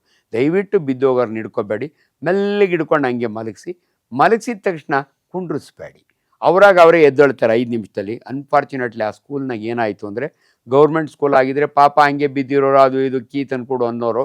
ಬಟ್ ಇಲ್ಲಿ ಏನು ಮಾಡ್ದ, ಸೆಕ್ಯೂರಿಟಿ ಬಂದ, ಅವಳನ್ನ ಎತ್ಕೊಂಡೋಗಿ ಸೋಫಾ ಮೇಲೆ ಕುಂಡ್ರಿಸ್ದ. ಬ್ರೈನ್ ಹೇಳಿತ್ತು ಬಿದ್ದೋಗು ಅಂತ, ಇವರು ಜನಗಳ ನಾಲೆಡ್ಜ್ ಇದ್ದರೆ ಅವಳನ್ನ ಕುಂಡ್ರಿಸಿದ್ರು, ಸತ್ತೋದ್ಲು. ಸೊ ಇವೆಲ್ಲ ಭಾಳ ಇಂಪಾರ್ಟೆಂಟು ವಿಚಾರಗಳು, ತುಂಬ ಇಂಪಾರ್ಟೆಂಟು. ಇತ್ತೀಚಿನ ದಿನಗಳಲ್ಲಿ ಮದುವೆ ಆದವ್ರಿಗೆ ಮಕ್ಕಳುಗಳು ತುಂಬ ಸಂತಾನ ಕಡಿಮೆ ಆಗ್ತಾ ಇದೆ, ಅಂದರೆ ಅದು ಮಕ್ಕಳುಗಳೇ ಆಗಿರಲ್ಲ ಅಂತ ಹೇಳ್ತಾರೆ. ಏನಿದ್ರು ಪ್ರಾಬ್ಲಮ್ಮು? ಸಂತಾನೋತ್ಪತ್ತಿ ಪ್ರತಿಯೊಂದು ಪ್ರಾಣಿಯ ಧ್ಯೇಯೋದ್ದೇಶ. ಆ್ಯಕ್ಚುಲಿ ಅದು ಭಾಳ ಇಂಪಾರ್ಟೆಂಟ್ ಆಸ್ಪೆಕ್ಟ್ ಜೀವನದಲ್ಲಿ. ಅದಕ್ಕೆ ಮದುವೆ ಆದಮೇಲೆ ಯೂಶ್ವಲಿ 1 ವರ್ಷಕ್ಕೆ ಮಗು ಆಗಲಿಲ್ಲ ಅಂದರೆ ಆಲ್ರೆಡಿ ಹೆಣ್ಣಿನ ಕಡೆಯವರು ಗಂಡಿನ ಕಡೆಯವರು ಏನಿನ್ನ ಮಕ್ಕಳಾಗಿಲ್ಲ ಅಂತಾರೆ. 2 ವರ್ಷ ಆದರೂ ಇನ್ನೂ ಆಗೇ ಇಲ್ವಾ ಅಂತಾರೆ. ಸೊ ಎಲ್ಲಿ ಈ ಗಂಡ ಹೆಂಡತಿಗೆ ಆತಂಕ ಶುರುವಾಗುತ್ತೆ ಅಂದರೆ, 3 ವರ್ಷ ಆದಮೇಲೂ ಕೂಡ ಮಕ್ಕಳಾಗಲಿಲ್ಲ ಅಂದರೆ ಆತಂಕ ಶುರುವಾಗುತ್ತೆ. ಯಾಕಂದರೆ ಇಂಥವ್ರು ನಾವು ಭಾಳ ಪ್ರೊಫೆಷನಲ್ ನೋಡಿರ್ತೀವಿ. ಸಾಕಷ್ಟು ಕಡೆ ಇನ್ಫರ್ಟಿಲಿಟಿ ಅಂತೀವಿ ನಮ್ಮ ಭಾಷೆಯಲ್ಲಿ. ಇವತ್ತು ನೋಡಿ ಬೆಂಗಳೂರಿನಲ್ಲಿ ತುಂಬ ಫರ್ಟಿಲಿಟಿ ಕ್ಲಿನಿಕ್ಸ್ ಆಗಿದ್ದಾವೆ.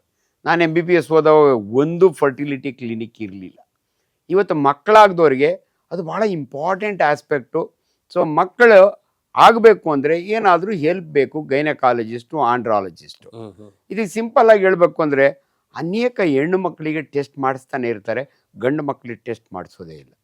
ನನ್ನ ಪ್ರಕಾರ ಫಸ್ಟ್ ಗಂಡು ಮಕ್ಕಳಿಗೆ ಟೆಸ್ಟ್ ಮಾಡಿಸ್ಬೇಕು. ಯಾಕೆಂದರೆ ಒಂದು ವೀರ್ಯ ಅಂತೀವಿ ನಾವು, ಸೆಮೆನ್ ಅಂತೀವಿ. ಆ ಸೆಮೆನ್ನಲ್ಲಿ ಸ್ಪರ್ಮ್ಸ್ ವೀರ್ಯಾಣುಗಳು ಎಷ್ಟಿರಬೇಕು ಅಂದರೆ 1 ml 125 ಮಿಲಿಯನ್ ಇರಬೇಕು.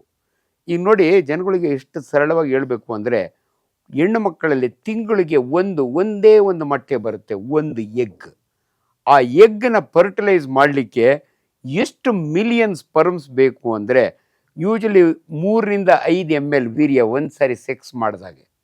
ಅದರಲ್ಲಿ 1 ml ಒಳಗೂ 125 ಮಿಲಿಯನ್ ಇರಬೇಕು. ಬೈ ಚಾನ್ಸ್ ಆ ಸ್ಪರ್ಮ್ಸ್ ಕಡಿಮೆ ಆಯಿತು ಅಂದರೆ ಅದನ್ನು ನಾವು ಇದು ಅಂತೀವಿ ನಾವು, ಆ್ಯಝೋಸ್ಪರ್ಮಿಯಾ ಅಂತ ಒಂದು ವರ್ಡು. ಈ ವೀರ್ಯನ ಪರೀಕ್ಷೆ ಮಾಡಿ ನೋಡ್ತೀವಿ ನಾವು, ಅದರೊಳಗೆ ಸ್ಪರ್ಮ್ ಕೌಂಟ್ ಕಡಿಮೆ ಇತ್ತು ಅಂದರೆ, ನಿಮ್ಗೆ ಇನ್ನೂ ಆಶ್ಚರ್ಯ ಅಂದರೆ ಕೆಲವರಿಗೆ ವೀರ್ಯ ಇರುತ್ತೆ, ಟೆಸ್ಟ್ ಮಾಡಿದರೆ ಒಂದು ವೀರ್ಯಾಣು ಇರೋಲ್ಲ, ಅದನ್ನು ಆ್ಯಝೋಸ್ಪರ್ಮಿಯಾ ಅಂತೀವಿ. ಇಂಥವ್ರಿಗೆ 100% ಮಕ್ಕಳಾಗಲ್ಲ. ಎಷ್ಟೇ ಅಶ್ವತ್ಥಗಡ್ಡೆ ಸುತ್ತಲಿ, ಎಷ್ಟೇ ಸ್ಪೆಷಲಿಸ್ಟ್ ಹತ್ರ ಹೋಗಲಿ, ಅವ್ರಿಗೆ ಮಕ್ಕಳಾಗಲ್ಲ. ಯಾಕಂದರೆ ಸ್ಪರ್ಮೇ ಇಲ್ಲ. ಯಾಕೆ ಡಾಕ್ಟ್ರೇ ಅವ್ರಿಗೆ ಸ್ಪರ್ಮ್ ಇಲ್ಲ? ಅದನ್ನು ಸಿಂಪಲ್ಲಾಗಿ ಹೇಳ್ಬಿಡ್ತೀನಿ ನಿಮಗೆ. ನೋಡಿ, ಬೀಜಗಳು, ವೃಷಣಗಳು ಅಂತೀವಲ್ಲ, ಅದರಲ್ಲಿ ವೀರ್ಯ ಉತ್ಪತ್ತಿ ಆಗುತ್ತೆ, ಸ್ಪರ್ಮ್ ಪ್ರೊಡಕ್ಷನ್ ಆಗುತ್ತೆ. ಸೊ ಆ ಸ್ಪರ್ಮ್ ಪ್ರೊಡಕ್ಷನ್ ಆಗಿರುತ್ತೆ, ಈಚೆಗೆ ಬರೋಕ್ಕೆ ಜಾಗ ಇರಲ್ಲ. ಅದನ್ನು ನಾವು ಪದೇ ಪದೇ ಟೆಸ್ಟಿಸ್ನೊಳಗೆ ಇನ್ಫೆಕ್ಷನ್ ಆದರೆ ಆ ಡಕ್ಟ್ಸು ಬ್ಲ್ಯಾಕ್ ಆಗುತ್ತೆ. ಅದು ಒಂದು ರೀಸನ್ನು. ಇನ್ನೊಂದು ನಿಮಗೆ ಆಶ್ಚರ್ಯ ಆಗ್ಬೋದು, ಅವ್ರಿಗೆ ಹಿಸ್ಟ್ರಿ ಕೇಳಿದರೆ ನಾವು ಕೇಳ್ತೀವಿ, ಇವರು ರಾಯರೇ ನಿಮಗೆ ಚಿಕ್ಕ ಹುಡುಗನಾಗ ಏನಾದರೂ ಗೌತ್ಲಮ್ಮ ಆಗಿತ್ತಾ ಅಂತ. ವೈರಲ್ ಇನ್ಫೆಕ್ಷನ್, ಮಮ್ಸ್ ಅಂತೀವಿ. ಎಷ್ಟೋ ಸಾರಿ ನೀವು ನೋಡಿರ್ತೀವಿ, ಈಗೆಲ್ಲ ಕಡಿಮೆ ಆಗೋಗಿದೆ. ಮೊದಲು ನಾವು ಹುಡುಗರಾಗೆ ಇಷ್ಟಪ್ಪ ಊದ್ಕೊಳ್ಳೋದು ಗಂಧ ಹಚ್ಚೋರು, ಇದನ್ನು ಮಂಪ್ಸ್ ಅನ್ನವೆ. ಇದು ಊದ್ಕೊಂಡಾಗೆ ಬೀಚ್ಗಳಲ್ಲೂ ಕೂಡ ಇನ್ಫೆಕ್ಷನ್ ಇರೋದು, ಅದು ಗೊತ್ತಾಗ್ತಿರಲಿಲ್ಲ. ಈ ಗಂಧ ಹಚ್ಚಿದ್ರೆ ಏನಾಗೋದು ಅಂದರೆ 5 ದಿನಕ್ಕೆ ವಾಸಿ ಆಗೋದು. ಗಂಧ ಹಚ್ಚದಿದ್ರೂ ವಾಸಿ ಆಗೋದು ನಮ್ಗೆ ಗೊತ್ತಿದೆ, ಬಟ್ ಏನೋ ಒಂದು ಮೆಡಿಕೇಶನ್ ಮಾಡ್ತಾರೆ, ವಾಸಿ ಆಗೋದು. ಅಂಥವ್ರಿಗೆ ಸ್ಪರ್ಮ್ ಪ್ರೊಡಕ್ಷನ್ ನಿಂತೋಗಿರುತ್ತೆ.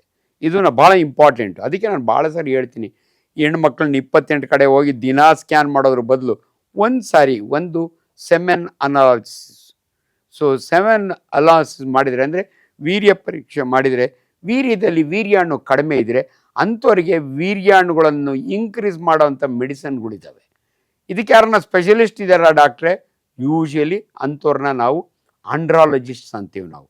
ಅಂದರೆ MBBS ಮಾಡಿ MS ಮಾಡಿ ಯೂರಾಲಜಿ ಡಾಕ್ಟ್ರೆ ಸ್ಪೆಷಲ್ ಟ್ರೈನಿಂಗ್ ಮಾಡಿರ್ತಾರೆ, ಅವ್ರನ್ನ ಆಂಡ್ರಾಲಜಿಸ್ಟ್ ಅಂತೀವಿ. ಅಂಥವ್ರು ಇವ್ರಿಗೆ ಅಡ್ವೈಸ್ ಮಾಡ್ತಾರೆ. ಈ ಸಮಯದಲ್ಲಿ ನಿಮಗೊಂದು ಇನ್ಸ್ಟ್ರಕ್ಷನ್, ಜನಗಳಿಗೆ ದಯವಿಟ್ಟು ಕ್ವ್ಯಾಕ್ಸ್ ಅಂತೀವಿ ನಮ್ಮ ಪ್ರೊಫೆಷನಲ್ ಅನ್ಕ್ವಾಲಿಫೈಡ್ ಡಾಕ್ಟ್ರುಗಳು. ನೀವು ಮೆಜೆಸ್ಟಿಕ್ ಹೋದರೆ ಲಾಡ್ಜ್ನೊಳಗೆ ಒಬ್ಬ ಬೋರ್ಡ್ ಹಾಕ್ಕೊಂಡಿರ್ತಾನೆ, ಸ್ಪೆಷಲಿಸ್ಟ್ ಇನ್ ಫರ್ಟಿಲಿಟಿ, ಮಕ್ಕಳು ಹೋಗೋರಿ ಮಕ್ಕಳಾಗಂಗೆ ಮಾಡ್ತೀನಿ. ದಯವಿಟ್ಟು ಅಂಥವ್ರ ಹತ್ರ ಹೋಗಬೇಡಿ. ಅವ್ರನ್ನೆಲ್ಲ ಕ್ವ್ಯಾಕ್ಸ್ ಅಂತೀವಿ ನಾವು, ಅನ್ಕ್ವಾಲಿಫೈಡ್ ಡಾಕ್ಟ್ರು. ಫುಟ್ಪಾತ್ನೊಳಗೆ ಒಂದು ಟೆಂಟ್ ಹಾಕ್ಕೊಂಡಿರ್ತಾರೆ, ನಿಂತವ್ರಿಗೆಲ್ಲ ದಯವಿಟ್ಟು ಅಲ್ಲೆಲ್ಲ ಹೋಗಬೇಡಿ, ನಿಮಗೆ ಮೋಸ ಆಗುತ್ತೆ. ಹೆಣ್ಮಕ್ಳಲ್ಲಿ ಏನಾದರೂ ಕಾರಣ ಇದೆಯಾ? ಹೆಣ್ಮಕ್ಳಲ್ಲಿ ಭಾಳ ಸಿಂಪಲ್. ಅಂದರೆ ನಾವು ಅಲ್ಟ್ರಾಸೌಂಡ್ ಸ್ಕ್ಯಾನ್ ಅಬ್ಡಮನ್ ಮಾಡ್ತೀವಿ. ಗರ್ಭಕೋಶ, ಎಷ್ಟೋ ಜನಕ್ಕೆ ಗರ್ಭಕೋಶ ಸೈಜ್ ಚಿಕ್ಕದಿರುತ್ತೆ. ಇನ್ನು ಕೆಲವರಿಗೆ ಬೈಕಾರ್ನಿಯೇಟ್ ಯೂಟ್ರಸ್ ಅಂತೀವಿ, ಗರ್ಭಕೋಶದಲ್ಲಿ ಮಧ್ಯೆ ಸೆಪ್ಟ ಇರುತ್ತೆ. 3 ತಿಂಗಳು ಪ್ರೆಗ್ನೆಂಟ್ ಆದರೆ ಅಬಾರ್ಷನ್ ಆಗ್ತಾನೆ ಇರುತ್ತೆ. ಇನ್ನು ಕೆಲವರಿಗೆ ಓವರಿ 2 ಇರ್ತವೆ, ಅಂಡಾಶಯ ಅಂತೀವಿ ನಾವು, ಗರ್ಭಕೋಶಕ್ಕೆ ದೂರ ಇರ್ತವೆ, ಟ್ಯೂಬ್ ಇರುತ್ತೆ, ಫೆಲೋಪಿಯನ್ ಟ್ಯೂಬ್ ಅಂತೀವಿ. ಈ ಟ್ಯೂಬ್ ಬ್ಲಾಕ್ ಆಗಿಬಿಟ್ಟಿರುತ್ತೆ. ಈ ಟ್ಯೂಬ್ ಬ್ಲಾಕ್ ಆಗಿದ್ದು ಮೊಟ್ಟೆ ಬಂದರೂ ಕೂಡ ಇಲ್ಲಿ ಬರೋಕ್ಕಾಗಲ್ಲ ಗರ್ಭಕೋಶದೊಳಕ್ಕೆ. ಸೊ ಟ್ಯೂಬಲ್ ಬ್ಲಾಕ್ ಅಂತೀವಿ ನಾವು. ಅದಕ್ಕೆ ಕಾರಣ ಟ್ಯೂಬರ್ಕ್ಯುಲೋಸಿಸ್. ಎಷ್ಟೋ ಹೆಣ್ಮಕ್ಳಿಗೆ ನೀವು TB ಕಾಯಿಲೆ ಬರೀ ಶ್ವಾಸಕೋಶ ಅಷ್ಟೇ ಅಲ್ಲ, ಗರ್ಭಕೋಶದಲ್ಲಿ TB ಆಗುತ್ತೆ, ಕರುಳಿನಲ್ಲಿ TB ಆಗುತ್ತೆ. ಸೊ TBಯಿಂದ ಏನಾದರೂ ಬ್ಲಾಕ್ ಆಗಿರ್ಬೋದಾ? ಇವೆಲ್ಲ ಕಾರಣಗಳು ನಾನು ಹೇಳ್ತಾ ಇದ್ದೀನಿ. ಕೆಲವು ಸಮಯ ಏನೂ ಕಾರಣ ಇರಲ್ಲ. ಇಲ್ಲ ಡಾಕ್ಟ್ರೆ, ನಮ್ಮ ಯಜಮಾನ್ರದ್ದು ನಾರ್ಮಲ್ ಇದೆ, ನಂದು ನಾರ್ಮಲ್ ಇದೆ. ಸೊ ಅವರಿಗೆ ಎಜುಕೇಷನ್ ಬೇಕು. ನೋಡಿ, ನಮ್ಮಲ್ಲಿ ಭಾಳ ಸಿಂಪಲ್ ಆಗಿರ್ತವೆ, ಆದರೆ ಜನ ಹೇಳ್ಕೊಡೋದಿಲ್ಲ. ಏನಂದರೆ, ನಾವು ಅವ್ರ ಪೀರಿಯಡ್ಸ್ ಲೆಕ್ಕ ಮಾಡಿ ಈ 1 ತಿಂಗಳಲ್ಲಿ 3 ಒಂದೇ ದಿನ ಮೊಟ್ಟೆ ಈಚೆಗೆ ಬರೋದು. ಆ ಮೊಟ್ಟೆ ಬರುತ್ತಲ್ಲ, ಮೊದಲು 2 ದಿನ, ಆಮೇಲೆ 2 ದಿನ, 5 ದಿನನ ನಾವು ಭಾಳ ಇಂಪಾರ್ಟೆಂಟ್ ಪೀರಿಯಡ್ ಅಂತೀವಿ. ಅದು ಆ ಟೈಮ್ನಾಗ ಇವರಿಬ್ಬರು ಒಂದಾದರೆ ಆ ಟೈಮ್ನ ಪ್ರೆಗ್ನೆನ್ಸಿ ಆಗೋ ಚಾನ್ಸ್ ಜಾಸ್ತಿ ಇರುತ್ತೆ.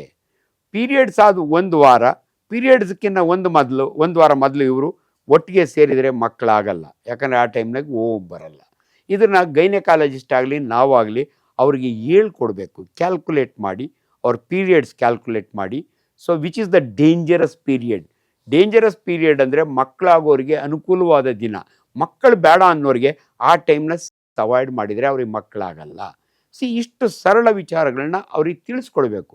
ಏಕ್ದಮ್ ನಿನಗೆ IVF ಮಾಡ್ತೀನಿ, ಆರ್ಟಿಫಿಷಿಯಲ್ ಟೆಸ್ಟ್ ಟ್ಯೂಬ್ ಬೇಬಿ ಮಾಡ್ತೀವಿ, ಅವೆಲ್ಲ ಮಾಡಲ್ಲ. ಯೂಶ್ವಲಿ ಜನಗಳು ಗೈನಕಾಲಜಿಸ್ಟು ಮಾಡೋದಿಲ್ಲ, ಅವ್ರಿಗೆಲ್ಲ ಇದೆಲ್ಲ ಟ್ರೈನಿಂಗ್ ಕೊಡ್ತಾರೆ.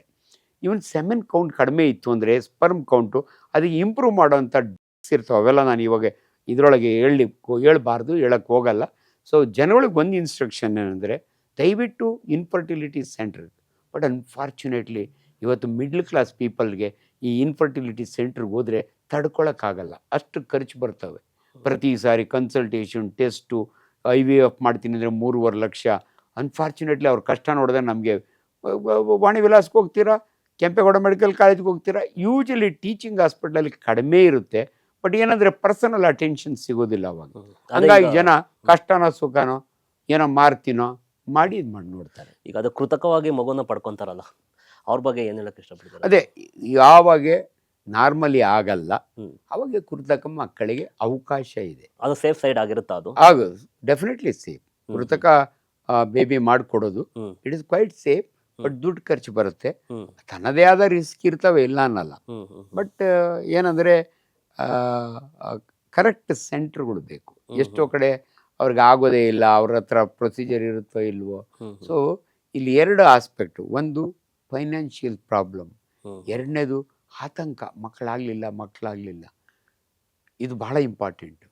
ತುಂಬ ಏಜ್ ಗ್ರೂಪಲ್ಲಿ ಇದ್ದವ್ರಿಗೆ main thing late late pregnancy pregnancy ಆಗುತ್ತೆ. ಯೂಶಲಿ ಕರೆಕ್ಟ್ ಮದುವೆ ಆಗೋ ವಯಸ್ಸು ಅಂದರೆ ಸರ್ಕಾರ ಹೇಳದಂಗೆ 18 ಹೆಣ್ಣು ಮಕ್ಕಳಿಗೆ 21 ಗಂಡು ಮಕ್ಕಳಿಗೆ ಅಟ್ಲೀಸ್ಟ್ 25ರವರೆಗೂ. ಇವತ್ತಿನ ಮದುವೆಗಳು ಆಗ್ತಾ ಇರೋದು 35 ಮೇಲೆ, ಹೆಣ್ಮಕ್ಳಿಗೆ 33 ಆಗುತ್ತೆ. ಸೊ ಚಾನ್ಸಸ್ ಆಫ್ ಇನ್ಫರ್ಟಿಲಿಟಿ ಜಾಸ್ತಿ. ಅವ್ರ ವಯಸ್ಸಾದಂಗೆಲ್ಲ ಮಕ್ಕಳಾಗೋ ಚಾನ್ಸಸ್ ಕಡಿಮೆ. ಈ ಮಕ್ಕಳಾಗ ಏಜಿಗೆ ಏನಾದ್ರು ಒಂದು ಲಿಮಿಟ್ ಏಜ್ ಅಂತ ಏನಾರು ಇದೆಯಾ ಇದ್ರೆ? ಅಲ್ಲ, ಬೆಸ್ಟ್ ಅಂದರೆ 25 to 35. ಅದೇ ಗಂಡಸರಿಗೆ. ಈಗ 35 ಮೇಲೆ ಈಗ ಮದುವೆ ಆದವ್ರು, ಈಗ 40 ಏಜಿಗೆ ಮದುವೆ ಆದವರು, ಅವ್ರಿಗೆ ಯಾವ ಥರ ಇದಿರುತ್ತೆ ಅಂತ? ಅಲ್ಲ, ಕಡಿಮೆ ಆಗುತ್ತೆ. Chances are less. ಅವ್ರಿಗೂ ಆಗುತ್ತೆ, ಬಟ್ ಚಾನ್ಸಸ್ ಕಡಿಮೆ. ಅದಕ್ಕೋಸ್ಕರವಾಗಿ ಬೇಗ ಮದುವೆ ಆಗಿ ಅಂತ ಹೇಳೋದು. ಅಂದರೆ ಐಡಿಯಲ್ ಟೈಮ್ನಾಗ ಮದುವೆ ಆಗಿ ಮಕ್ಕಳಾಗಬೇಕು ಅಂದರೆ. ಯಾಕಂದರೆ ಮದುವೆ ಆಗೋದು ಬರೀ ಮಕ್ಕಳಾಗ್ಲೇ ಅಂತ ಅಷ್ಟೇ ಅಲ್ಲ. ಇವತ್ತು ಎಷ್ಟೋ ಜನ ಲಿವಿಂಗ್ ಟುಗೆದರ್ ಅಂತಾರೆ, ಸುಮ್ಮನೆ ಕಂಪ್ಯಾನಿಯನ್ ಬೇಕು ಅಂತಾರೆ, ನಮಗೆ ಮಕ್ಕಳೇ ಬೇಡ ಅಂತಾರೆ, ಇವೆಲ್ಲ. ಬಟ್ ನಿಮ್ಮ ಮಕ್ಕಳು ಬೇಕು, ಮದುವೆ ಜೀವನ ಚೆನ್ನಾಗಿರ್ಬೇಕು ಅಂದರೆ ಬಿಲೋ 30 ಮದುವೆ ಆಗೋದು ಯಾವಾಗಲೂ ಕೂಡ. ಈಗ 30 ಏಜಿಗೆ ಒಂದು ಮಗು ಮಾಡ್ಕೊಂಡಿರ್ತಾರೆ, ಹಾಗೆ ಒಂದು 10 ಇಯರ್ಸ್ ಗ್ಯಾಪ್ ಆಗುತ್ತೆ, ಮತ್ತು ಆಮೇಲೆ 40 ಇಯರ್ಸಿಗೆ ಮಗು ಆಗುತ್ತಾ? ಅದು ಆಗುತ್ತೆ. ಹೆಣ್ಣು ಮಗಳು ಎಲ್ಲಿವರೆಗೂ ಮೆನೋಪಾಸ್ ಆಗಲ್ವಲ್ಲ ಅಲ್ಲಿವರೆಗೂ ಅಂಡ ತಿಂಗಳು ಒಂದು ಮೊಟ್ಟೆ ಬಂದೇ ಬರ್ತದೆ. ಸೊ ಅವರಿಗೆ ಅಲ್ಲಿವರೆಗೂ ಚಾನ್ಸ್ ಇದ್ದೇ ಇರುತ್ತೆ. ಬಟ್ ಗಂಡು ಮಕ್ಕಳು ಹಳ್ಳಿ ಕಡೆ ಚೆನ್ನಾಗಿ ಹೇಳ್ತಾರೆ, ಹುಣಸೆ ಮಾಡ ಮುದಿ ಆದರೆ ಹುಳಿ ಕಡಿಮೆ ಆಗಲ್ಲ ಅಂತ. ಹಂಗೆ ಅವ್ರಿಗೆ 90 ವರ್ಷದವರೆಗೂ ಮಕ್ಕಳಾಗ್ತವೆ. ಸೊ ಅದು ಮೆಡಿಕಲ್ ಮಿರಾಕಲ್ಸ್ ಇರುತ್ತೆ. ಹೌದು, ಅದರೊಳಗೆಲ್ಲ ಯಾಕಂದ್ರೆ ಸ್ಪರ್ಮ್ ಪ್ರೊಡಕ್ಷನ್ ಇದ್ದೇ ಇರುತ್ತೆ ಗಂಡಸರಲ್ಲಿ. ಸೊ ಹಾಗಾಗಿ ಅದೇ ಪ್ರಾಬ್ಲಮ್ ಇಲ್ಲ. ಬಟ್ ಅಲ್ಟಿಮೇಟ್ಲಿ ಏನು ಇವತ್ತಿನ ಡಿಸ್ಕಷನ್ ಏನಂದ್ರೆ, ಇನ್ಫರ್ಟಿಲಿಟಿ ಕಾರಣ ಅನೇಕ ಸಾಫ್ಟ್ವೇರ್ ಇಂಜಿನಿಯರ್ಗಳು ತುಂಬ ಪ್ರಯಾರಿಟಿ ಬೇರೆ ಅವ್ರಿಗೆ. ಜೀವನ ಎಲ್ಲ ಕೂತ್ಕೊಂಡು ಕಂಪ್ಯೂಟರ್ ಮುಂದೆ ಕೂತ್ಕೊಂಡ್ರೆ ಅವನಿಗೆ ಸೆಕ್ಷುಯಲ್ ಇಂಟ್ರೆಸ್ಟೇ ಇರಲ್ಲ. ಸೊ ಹಾರ್ಮೋನ್ ಪ್ರೊಡಕ್ಷನ್ ಅಷ್ಟು ಚೆನ್ನಾಗಿರಲ್ಲ. ಇದು it is a wonderful science. ಇದು sex reproductive medicine is a wonderful science. Even ಜೀವನ ಅಂತ ಬರೀ ಅಲ್ಲೇ ಇದ್ರೆ ಅವನಿಗೆ ಅದ್ರ ಮೇಲೆ ಇಂಟ್ರೆಸ್ಟ್ ಇರಲ್ಲ. ಆಮೇಲೆ ಇವೊಂದೊಂದು ಟೈಮ್ ಜಾಬು, ಅವಳದೊಂದು ಟೈಮ್ ಜಾಬು, ಗಂಡ ಹೆಂಡತಿ ಒಟ್ಟಿಗೆ ಇರೋದೇ ಕಡಿಮೆ. ಸೊ ಇವೆಲ್ಲವನ್ನು ಗಮನದಲ್ಲಿ ಇಟ್ಕೊಂಡು, ಬಟ್ ಭಾಳ ಜನ ಈಚೀಚೆಗೆ ಆತಂಕ ತಂದೆ ತಾಯಿಗಳದು, ಹೆಣ್ಣು ಕಡೆಯವರು ಅಯ್ಯೋ ಏನು ಮಕ್ಕಳೇ ಆಗಿಲ್ಲ ಅಂತ ಅಂದ್ಕೊಳ್ಳೋದು, ಈ ಮಾತಾಡ್ತಾರಲ್ಲ, ಅದರಿಂದ ಆಗ್ತದೆ. ಬಟ್ ಅಲ್ಟಿಮೇಟ್ಲಿ ಇನ್ಫರ್ಟಿಲಿಟಿ ಇದ್ರೆ ಮೊದಲೆಲ್ಲ ಅಶ್ವತ್ಥ ಕಟ್ಟೆ ಪೂಜೆ ಮಾಡೋರು, ವಿದುರಾಶ್ವತ್ಥಕ್ಕೆ ಹೋಗಿ ನಾಗರ ಹಾಕ್ಬಾರ್ದು. ಜನಗಳ ನಂಬಿಕೆ, ನಾಗರ ಪೂಜೆ ಮಾಡಿದ್ರೆ ಮಕ್ಕಳಾಗ್ತವೆ ಅಂತ. ನೀವು ಏನು ಪೂಜೆ ಆದರೂ ಮಾಡ್ಕೊಳ್ಳಿ, ನಾವೇನು ಬೇಡ ಅನ್ನಲ್ಲ. ಆದರೆ ದಯವಿಟ್ಟು ವೈಜ್ಞಾನಿಕವಾಗಿ ನೀವಿಬ್ಬರೂ ಪರೀಕ್ಷೆ ಮಾಡಿಸ್ಕೊಳ್ಳಿ. ಅದರೊಳಗಾಗಿ ಗಂಡಸಿನ ಪರೀಕ್ಷೆ ಸಿಂಪಲ್ಲು, ಅದು ಮಾಡಿಸ್ಕೊಳ್ಳಿ. ಹೆಣ್ಮಕ್ಳದ್ದು ಟ್ಯೂಬ್ ಟೆಸ್ಟಿಂಗು ಅದೆಲ್ಲ ಇರುತ್ತೆ. ಸೊ ಫೈನಲಿ ಒಂದು ಗುಡ್ ಫರ್ಟಿಲಿಟಿ ಸೆಂಟ್ರಿಗೆ, ಇನ್ಫರ್ಟಿಲಿಟಿ ಸೆಂಟ್ರ್ ಅಂತೀವಿ, ಫರ್ಟಿಲಿಟಿ ಸೆಂಟ್ರ್ ಅಂತೀವಿ. ಇನ್ಫ್ಯಾಕ್ಟ್ ಅಲ್ಲೂ ಕೂಡ ಮೋಸಗಳು ನಡೀತವೆ. ಲಾಸ್ಟ್ ಟೈಮ್ ಒಬ್ಬ ಅನ್ಕ್ವಾಲಿಫೈಡ್ ಫೆಲೋ ನಡೆಸ್ತಿದ್ದ, ಆಮೇಲೆ ಜೈಲಿಗೆಲ್ಲ ಹೋದ. ಸೊ ಹಂಗಾಗಿ ದಯವಿಟ್ಟು ಜನಗಳಲ್ಲಿ ಒಂದು ಮನವಿ. ಬಟ್ ಯಾವತ್ತು ಹೋಪ್ಸ್ ಬಿಡಬಾರ್ದು. ನನಗೆ 2 ಕಪಲ್ಸ್ ಇನ್ನೂ ಜ್ಞಾಪಕ ಇದೆ. ನನ್ನ ರಿಲೇಟಿವ್ ಒಬ್ಬರು 14 ವರ್ಷ ಮಕ್ಕಳಿರಲಿಲ್ಲ. CMC ವೆಲ್ಲೂರ್ನಾಗೆಲ್ಲ ಕಳಿಸಿ ನಾನು ಟೆಸ್ಟ್ ಮಾಡಿಸಿದೆ. ಕೊನೆಗೆ ಅದಾದಮೇಲೆ ಮಕ್ಕಳಾಯಿತು. 2 ಮಕ್ಕಳಾಗಿ ಬೇಡ ಅಂತ ಆಪ್ರೇಷನ್ ಮಾಡಿಸ್ಕೊಂಡ್ರು. ಇನ್ನೊಬ್ಬರು ಟೀಚರು 13 ವರ್ಷ ಮಕ್ಕಳಿರಲಿಲ್ಲ, ಅವ್ರಿಗೂ ಕೂಡ 2 ಮಕ್ಕಳಾದಮೇಲೆ. ಸೊ ಹೋಪ್ಸ್ ಇರಬೇಕು ಅಷ್ಟೇ. ತುಂಬ ಜನ ಡೆಸ್ಪರೇಟ್ ಆಗ್ತಾರೆ, ತುಂಬ ಡಿಪ್ರೆಷನ್ಗೆ ಹೋಗ್ತಾರೆ, ಅಯ್ಯೋ ಮಕ್ಕಳೇ ಆಗಲಿಲ್ವಲ್ಲ. ಆ ಡಿಪ್ರೆಷನ್ ಬೇಡ, ಅನೇಕ ಮಾರ್ಗಗಳಿದ್ದಾವೆ. ನಿಮಗೆ ಆಗ್ಬೋದು. ಬೈ ಚಾನ್ಸ್ ಆಗಲಿಲ್ಲ ಅಂದರೆ ನಿಮ್ಮ ಯಜಮಾನರ ಸ್ಪರ್ಮ್ನೆ ತಗೊಂಡು ಗರ್ಭಕೋಶದಲ್ಲಿ ಮಗು ಆಗಂಗೆ ಮಾಡಿಕೊಡ್ತಾರೆ. ಕೆಲವು ಸಮಯ ಸೆಮೆನ್ ಬ್ಯಾಂಕ್ ಇದ್ದಾವೆ. ಸೊ ಸೆಮೆನ್ ಸಿಗುತ್ತೆ, ತೊಗೊಂಡು ಅದಕ್ಕೆಲ್ಲ ಪರ್ಮಿಷನ್, ಬೇರೆ ರೂಲ್ಸ್ ಇರ್ತವೆ. ಬಟ್ ಮಕ್ಕಳಾಗಬೇಕು ಅನ್ನೋರಿಗೆ ನಾನಾ ಮಾರ್ಗಗಳಿದ್ದಾವೆ, ಟೆನ್ಷನ್ ಮಾಡ್ಕೋಬೇಡಿ. ತುಂಬ ಒಬ್ಬರು ಈಗ ಅಫೇರ್ಗಳು ಇಟ್ಕೊಂಡು ಈ ಥರ ಗುಪ್ತ ಲೈಂಗಿಕ ಇದೆಲ್ಲ ಇದು ಮಾಡ್ತಾರೆ, ಅದು ಹೇಗೆ? ಅದು ಅನ್ಫಾರ್ಚುನೇಟ್ಲಿ ನಮ್ಮ ಸೊಸೈಟಿ ಒಳಗೆ ನಾಟ್ ಅಕ್ಸೆಪ್ಟೆಡ್. ಅವಾಗ್ತವೆ ಏನೇನು 108. ಬಟ್ ಸೋಷಿಯಲಿ ನಮ್ಮ ಸಾಮಾಜಿಕ ಜವಾಬ್ದಾರಿಯಲ್ಲಿ ಅವೆಲ್ಲ not advisable. Thank you so much sir. ತುಂಬ ವಿಷಯಗಳನ್ನ ತಿಳಿಸ್ಕೊಟ್ರೆ ನಮ್ಮ ಕಾರ್ಯಕ್ರಮಕ್ಕೆ ಬಂದು. ದಯವಿಟ್ಟು ಮುಂದಿನ ದಿನಗಳಲ್ಲಿ ಇನ್ನೂ ಹಲವು ವಿಷಯಗಳನ್ನ ತಿಳಿಸ್ಬೇಕಾಗಿ ಕೇಳ್ಕೊತಾ ಇದ್ದೀವಿ. Very well. Thank you so much. Thank you very much. ಒಳ್ಳೆಯದಾಗಲಿ. Thank you so much. Okay.